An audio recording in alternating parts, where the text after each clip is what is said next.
صل على رسوله الكريم أما بعد فأعوذ بالله من الشيطان الرجيم بسم الله الرحمن الرحيم وقالوا اتخذ الله ولدا سبحانه بل له ما في السماوات والأرض كل له قانتون بديع السماوات والأرض وإذا قضى أمرا فإنما يقول له كن فيكون صدق اللہ العظیم۔ قرآن کریم کی سورہ بقرہ کی آیت نمبر 116 117 آپ کے سامنے پیش کی۔ اس آیت کریمہ کا ترجمہ یوں ہے، وقالو، اور وہ کہنے لگے، اتخذ اللہ، اللہ نے ٹھہرایا ہے، ولدن، لڑکا۔ نعوذ باللہ، یہ کہنے لگے کہ اللہ کا لڑکا ہے۔ سبحانہ، اس کی ذات پاک ہے، بلکہ لہو، اس کے لیے ہے، ما فی السماوات والارض، جو کچھ آسمانوں میں ہے اور زمینوں میں، کل لہو، ہر چیز اس کے سامنے، مطیعون، قانتون، جھکی ہوئی ہے۔ بدیع السماوات، وہ نئے سرے سے بنانے والا، ایجاد کرنے والا ہے آسمانوں کو، والارض، اور زمینوں کو، وَإِذَا قَضَى، اور جب وہ فیصلہ فرما لے، امراً، کسی کام کا، فَإِنَّمَا، تو بے شک، یقول لہو، اس سے کہتا ہے، کن، ہو جا، فیکون، وہ کام ہو جاتا ہے۔ اس آیت سے در حقیقت یہود، نصارہ اور مشرکین پر رد ہے۔ عیسائیوں نے عیسیٰ علیہ السلام کو خدا کا بیٹا قرار دیا، معاذ اللہ۔ یہودیوں نے عزیر علیہ السلام کو اللہ کا بیٹا قرار دیا، معاذ اللہ۔ وقالت الیہود عزیر ابن اللہ وقالت النصارى المسیح ابن اللہ۔ اللہ فرماتے ہیں، ذالک قولہم بافواہہم، یہ ان کے منہ کی باتیں ہیں، کبورت کلمتن، بہت بڑی بات، تخرج من افواہہم، جو اپنے منہ سے یہ نکال رہے ہیں۔ ایک موقع پر یوں فرمایا، تکاد السماوات یتفطرن منہ، قریب تھا کہ آسمان پھٹ پڑے، وتنشق الارض، زمین چیر دی جائے، وتخر الجبال ہدا، اور پہاڑ ریزہ ریزہ ہو کر گر پڑے۔ اتنی بڑی بات، اتنی خطرناک بات کہ اگر اس کا سیفٹی پن نکال لیا جائے تو پوری کائنات درم برم ہو جائے۔ اتنی بڑی بات انہوں نے کی، کیا؟ ان دعوا للرحمن ولدا، کہ اللہ کے لیے بیٹا ثابت کر دیا۔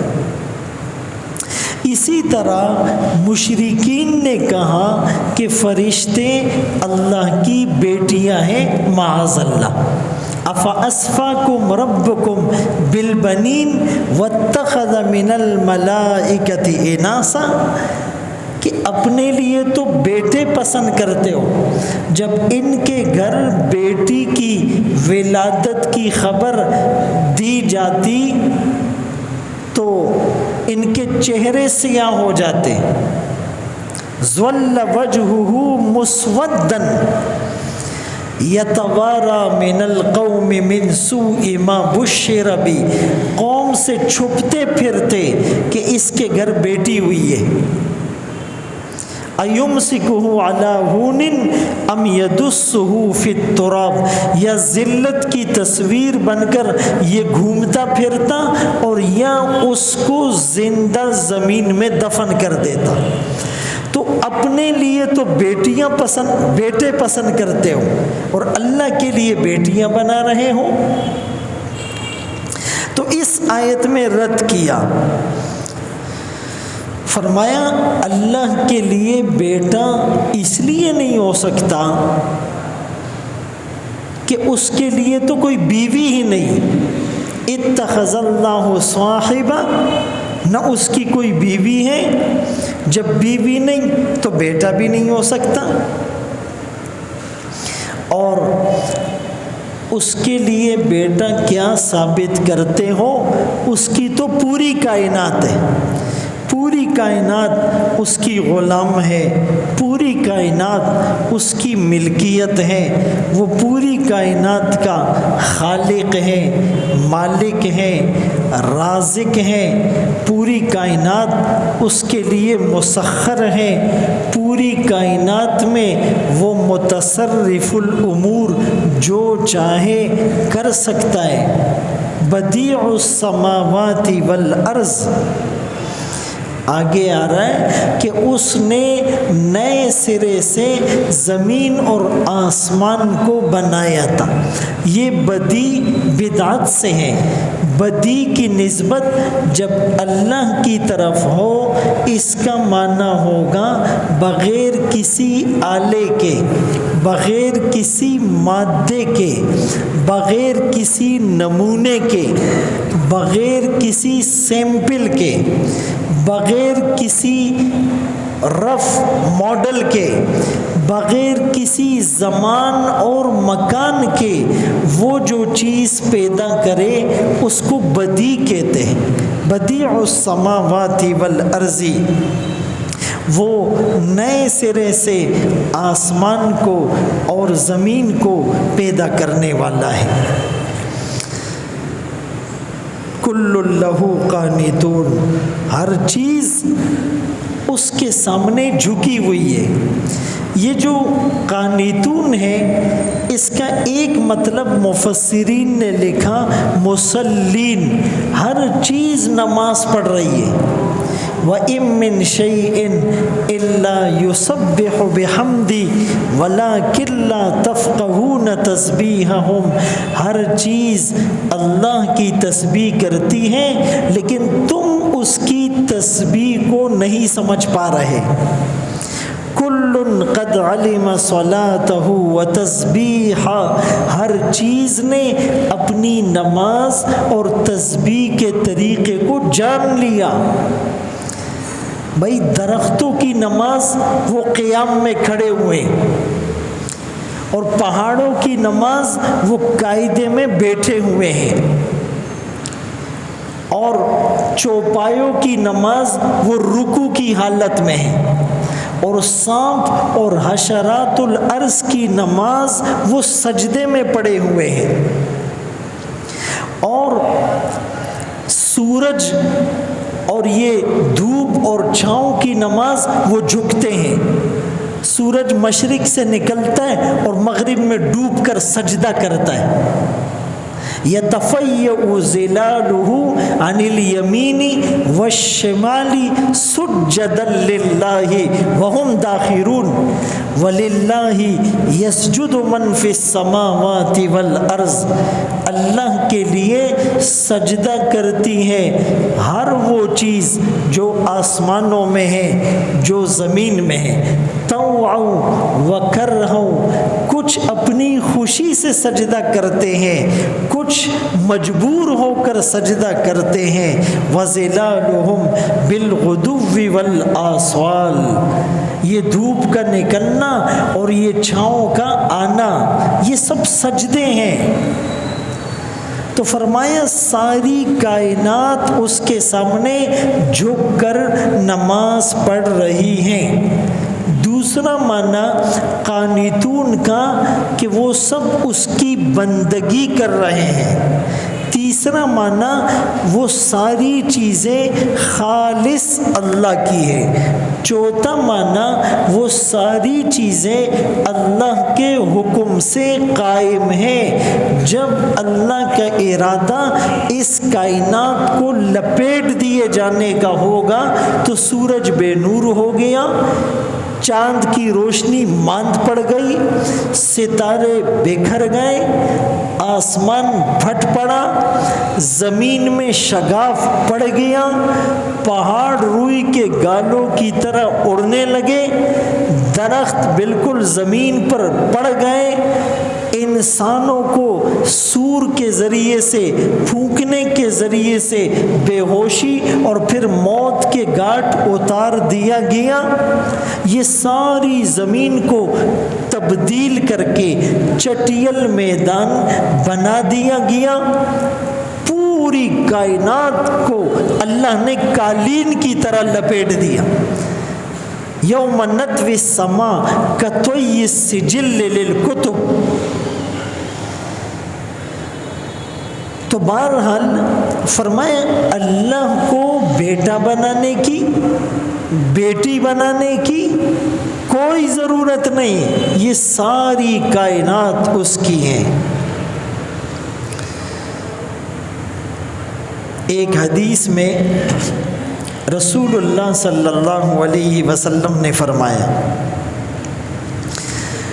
اللہ تبارک و تعالی حدیث قدسی میں فرماتے ہیں، کذبنی ابن آدم، ابن آدم نے، انسان نے مجھے جھٹلایا، حالانکہ اس کو حق نہیں پہنچتا تھا۔ ابن آدم نے مجھے برا کہا، حالانکہ اس کو حق نہیں پہنچتا تھا۔ فرمایا بندے کا اللہ کو جھٹلانا، اس کا مطلب کہ بندہ یہ کہتا ہے کہ میں دوبارہ زندہ کرنے پر قادر نہیں، یہ مجھے جھٹلا رہا ہے، میں قادر ہوں۔ پہلی دفعہ جب میں نے اس کو بنایا وہ مشکل تھا یا مار کر دوبارہ زندہ کرنا؟ کسی بھی چیز کو پہلی دفعہ ڈیزائن کرنا مشکل ہوتا ہے، ایک دفعہ جب کوئی چیز بن جائے پھر اس کو توڑ کر بنانا آسان ہوتا ہے۔ تو جب پہلی دفعہ میں بنا چکا ہوں تو دوبارہ پیدا کرنا میرے لیے کیا مشکل ہے؟ اور پھر فرمایا لخلق السماوات والارض اکبر من خلق الناس، آسمانوں کا اور زمینوں کا پیدا کرنا اس کے پیدا کرنے سے بہت بڑا کام تھا، وہ بھی میں نے کر لیا۔ اَأَنْتُمْ أَشَدُّ خَلْقًا أَمِ السَّمَاءُ بَنَاهَا، تمہیں پیدا کرنا زیادہ مشکل کام تھا یا بلند و بالا آسمان کو؟ تو بہرحال فرمائے جو یہ کہتا ہے میں دوبارہ زندہ نہیں کر سکتا وہ مجھے جھٹلا رہا ہے، اور مجھے برا کہنا جو کہتا ہے میری اولاد ہے، میری بیوی ہے، یہ مجھے برا کہہ رہا ہے۔ انا اللہ الاحد الصمد لم الد ولم اولد ولم یکن لی کفوا احد، میں اللہ ہوں، ایک ہوں، بے نیاز ہوں، نہ میں نے بچہ جنا نہ میں پیدا کیا گیا ہوں، میرے برابر کوئی بھی نہیں۔ ایک حدیث ہے جو صحیحین میں ہے، صحیحین یعنی جو بخاری اور مسلم دونوں میں ہے، وہ حدیث یہ ہے لا احد اصبر، اللہ سے زیادہ صبر کرنے والا کوئی نہیں۔ کیوں کہ یہ جو اللہ کے لیے اولاد کو ثابت کرتے ہیں پھر بھی اللہ انہیں رزق دے رہا ہے، ان پر پتھر نہیں برسا رہا، ان پر آگ نہیں برسا رہا، ان کی شکلیں مسخ نہیں کر رہا، ان کو پہاڑوں کے بیچ میں کچل کر نہیں رکھ رہا، ان پر ہوا کو بند نہیں کرتا، ان پر بارش اور پانی کو بند نہیں کرتا، ان کے اسکرو کو ڈھیلا نہیں کرتا، انہیں جانوروں کی خوراک نہیں بناتا، ان کے ہاتھ مروڑتا نہیں، پاؤں شل نہیں کرتا، آنکھوں میں سیسا نہیں ڈالتا، کانوں میں گرم سلاخیں نہیں ڈالتا ہے، پیٹ میں کیڑے نہیں کرتا۔ بھائی ہمارے ساتھ کوئی کیا برا کرے گا؟ زیادہ سے زیادہ ہمیں کوئی گالی دے گا، زیادہ سے زیادہ ہمیں کوئی تھپڑ مارے گا، زیادہ سے زیادہ ہماری کوئی زمین ہتھیائے گا۔ لیکن جس اللہ نے پیدا کیا اسی کی تکذیب، لیکن پھر بھی وہ رزق دے رہا ہے، بلکہ کافروں کو اچھا رزق مل رہا ہے، انہیں اللہ نے عافیت سے رکھا ہوا ہے۔ تو فرمایا اللہ سے زیادہ صبر کرنے والا تمہیں کون ملے گا؟ اللہ اکبر کبیرہ۔